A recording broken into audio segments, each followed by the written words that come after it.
Per Juni 2024 terdapat belasan P2P lending atau pinjaman online pinjol legal yang memiliki kredit macet tinggi di atas 5%. Ini ditulis oleh Anissa Sulistiorini di bisnis.com ya. Bisnis.com Jakarta, Otoritas Jasa Keuangan OJK melaporkan jumlah penyelenggaraan fintech P2P lending atau pinjaman online pinjol dengan kredit macet tinggi di atas TWP 90 bertambah jumlahnya per Juni 2024. Agusman, Kepala Eksekutif Pengawasan Pembiayaan Perusahaan Modal Ventura, Lembaga Keuangan Mikro dan Lembaga Jasa Keuangan lainnya OJK, mengatakan per Juni 2024 terdapat belasan pinjol legal yang memiliki kredit macet. Terdapat 19 penyelenggara LPBBTI yang memiliki TWP 90 di atas 5%, ujarnya dalam jawaban tertulis Selasa 6 Agustus 2024. Jika melihat data sebulan sebelum atau Mei 2024, jumlah itu meningkat dari 15 pinjol menjadi 19 pinjol. Berdasarkan POJK 10/2022, TWP 90 dihitung dari outstanding pendanaan yang one prestasi di atas 90 hari sejak tanggal jatuh tempo atau termasuk dalam kategori pendanaan macet. Adapun saat ini jumlah penyelenggara P2P lending berizin dan diawasi OJK terdapat 98 pinjol.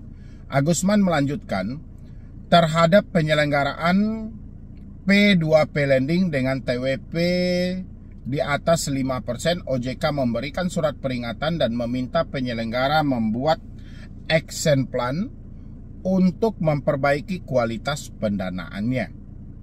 OJK juga melakukan monitoring terhadap kualitas pendanaan LPBBTI dan akan melakukan tindakan termasuk pemberian sanksi administratif dalam hal temuan pelanggaran terhadap ketentuan, ujarnya.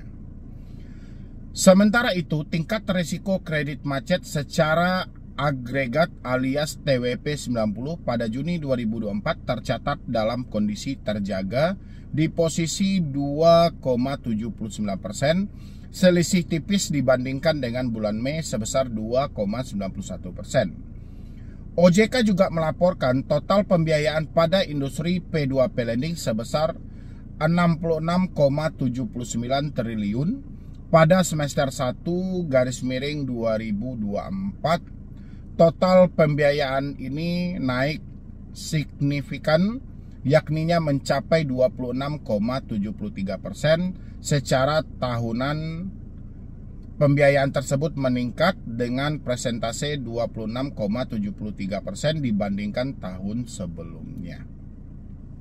Berarti tahun ini wajar ya saya nyampaikan, kok makin kesini kok makin banyak orang yang galbay pinjol, kok makin kesini makin banyak para korban pinjol. Ternyata meningkat, angka peminjamannya itu meningkat gitu loh ya kan. Yang semulanya itu hanya sekian persen saja dan sekarang pendanaannya itu mencapai 66,79 triliun. Jadi naiknya itu ada sekitaran 26% katanya gitu loh ya. Jadi angkanya itu selalu meningkat gitu loh. Orang yang meminjam itu kayak mana ya? Pantasan aja setiap saat ketika saya live itu, "Bang, ada DC nggak? Bang, ini aman nggak?" Seakan-akan pertanyaan yang seharusnya sudah dikubur 2 tahun lalu ya atau 1 tahun lalu itu malah bangkit. Bukan sedikit lagi bangkitnya, tapi banyak banget, pesat banget bangkit dari pertanyaan itu gitu loh.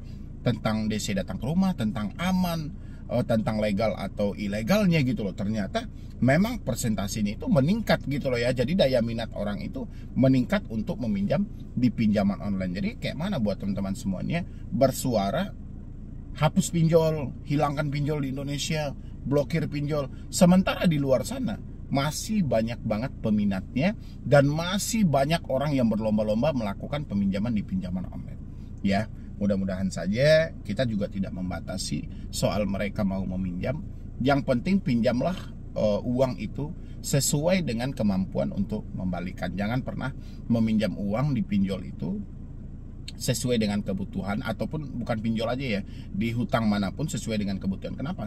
Karena kebutuhan ini cukup banyak loh, tapi belum tentu begitu kebutuhan ini terpenuhi, belum tentu kemampuan Anda dalam membayar itu akan seperti itu ya. Pastinya nanti akan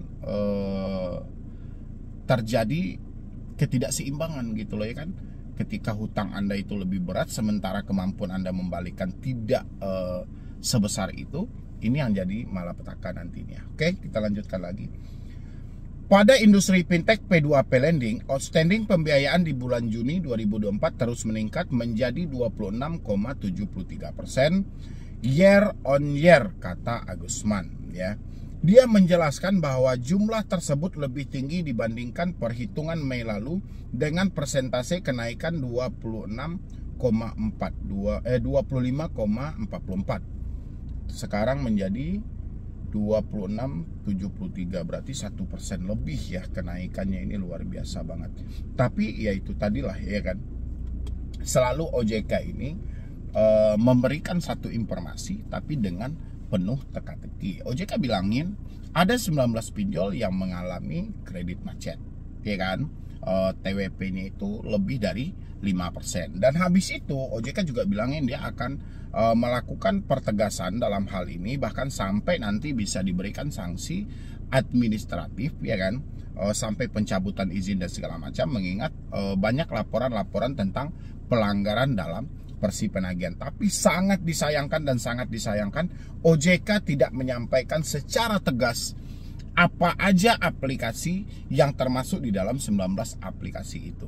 Biar masyarakat juga bisa menilai apa yang terjadi sama aplikasi itu. Kenapa 19 aplikasi ini mengalami TWP di bawah di atas 5% gitu ya kan. Berarti mengalami kerugian yang cukup besar. Apa yang terjadi? Jadi masyarakat pun bisa memberikan saran apa sebenarnya apa yang harus dirubah gitu loh. Karena yang merasakan dampak dari pinjol itu sendiri adalah masyarakat yang melakukan peminjaman di aplikasi itu gitu loh. Mulai dari penerapan bunga kah, atau persi penagihan kah, atau cara-cara mereka kah, biar OJK mendapatkan referensi juga apa yang memicu kenapa orang-orang bisa malas bayar gitu loh. Tapi sayangnya OJK itu entahlah ya, mulai dari dia bilangin ada 8.271 pinjol ilegal, sampai ada 197 pinjol yang telah diberikan sanksi tertulis, ada juga 160 sekian pinjol telah dikenakan sanksi denda, tapi tidak disebutkan ya kan nama aplikasinya apa-apa aja gitu loh ya kan. Inilah OJK yang penuh dengan teka-teki. Tapi buat teman-teman semuanya, terlepas dari hal itu, mengingat dari ini tingkat minat dari orang untuk meminjam di pinjol itu cukup tinggi, dan saya minta juga buat teman-teman semuanya bantu saya untuk, pertama, mungkin Anda bisa share video ini sebanyak-banyaknya ke orang sekitar Anda.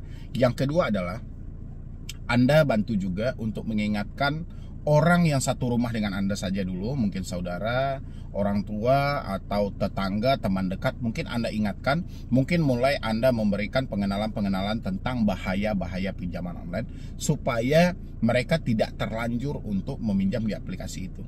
Ya, takutnya kita kalau mengingat literasi dari OJK ini tidak menyeluruh, literasi dari OJK itu hanya terkhusus ke satu-satu objek aja kayaknya gitu ya kan.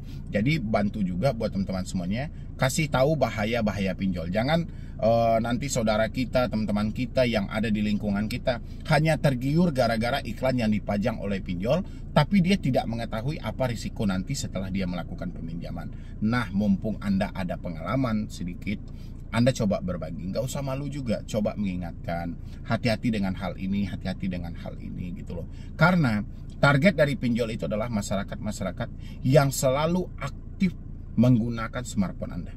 Ya kan, mulai dari membuka media-media sosial sampai Anda yang selalu bermain dengan online ini, besar kemungkinan akan ada momen-momen tertentu Anda akan tergiur dengan iklan yang mereka tawarkan. Apalagi ini menyangkut urusan uang. Siapa yang tidak butuh uang di tengah situasi yang sangat sulit seperti ini ekonomi Indonesia. Ya, mungkin dari saya cuma itu aja buat teman-teman semuanya yang sudah terlanjur terjebak hal juga yang harus Anda lakukan adalah jangan sampai gali lubang tutup lubang, dan hentikan segala ketakutan yang ada dalam diri Anda. Sudah saatnya Anda merubah diri buat ke depannya, memperbaiki hidup Anda yang sudah hancur. Insya Allah semuanya akan baik-baik saja. Ya, nanti saya akan update video lagi untuk yang di jam maghrib. Jadi sekian dulu dari saya, Medi Broni. Wassalam.